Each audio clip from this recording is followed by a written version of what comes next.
morning po mga bayan, welcome pong muli sa ating panibagong update. Rito po sa SLEX Toll Road 4, Package B sa may Barangay Palma, Alaminos, Laguna. Ayan na po mga bayan, yung baba natin ay kompleto na po ang paglatag ng concrete cement. Samahan niyo po si Purke Studio sa ating panibagong update. Dito po sa SLEX Toll Road 4, Package B. Let's go!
So ito na po yung portion mga kabayan ng Barangay San Miguel, Alaminos, Laguna. So pakita ko po sa inyo dahil itong portion na ito ay may mga area pang hindi na latagan ng concrete cement. So ayan ngayon, yung baba natin, masasalain po natin na sobrang puti. Yan po yung bagong latag na semento doon sa unahan, no? At dito naman sa bandang kaliwa natin mga kabayan, ayan po, masasalain po ninyo yung mga damo dyan ay tumabo na po sa alignment ng SLEX. Ayan po, sa bandang kabilaan mga kabayan. Kitang-kita po natin yan mga kabayan. Itong area na ito hanggang doon na po ito sa San Pablo Interchange ay simentado na. Ayan, yung baba natin mga kabayan, may isang block na hindi pa nalatagan ng concrete cement. Dito sa Barangay San Miguel, Alaminos, Laguna.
So ngayon mga kabayan, dako po tayo rito sa Barangay San Juan, Santo Tomas City, Batangas.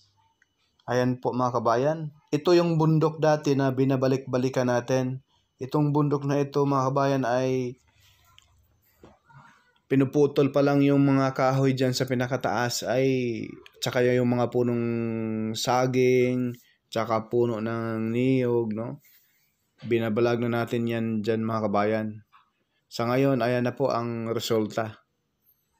Tapos na ang paglatag ng concrete cement ngayong araw na ito, araw ng Martes, July 1, 2025. Ayan na po mga kabayan, no? Ito na yung package B. Yan.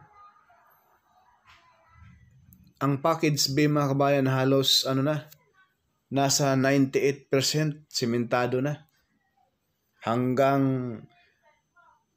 San Pablo Interchange po yan mga kabayan. Itong package B mga kabayan may habang 12.75 kilometers, no? Mula sa Macban Interchange hanggang San Pablo Interchange sa may Barangay San Miguel, San Pablo City, Laguna. Kaya pala mga kabayan ay napaka kinis, no? Kapag expressway dahil yung machine na ginagamit nila ay galing ibang bansa pa, galing Germany. Hindi gaya sa mga public road minsan, no? Na talagang minsan ay kahit bagong semento, tagtag pa rin dahil hindi siya pantay yung paglatag ng semento. Mano-mano siya. So, yan lang po mga kakabayan yung ating latest update rito sa SLEX TR4. Abang-abangan nyo po yung ating pang mga susunod na mga update, mga upload, no? Please like, share, subscribe. Purka Studio hindi sikat pero nag-aabot ng balitang tapat. God bless.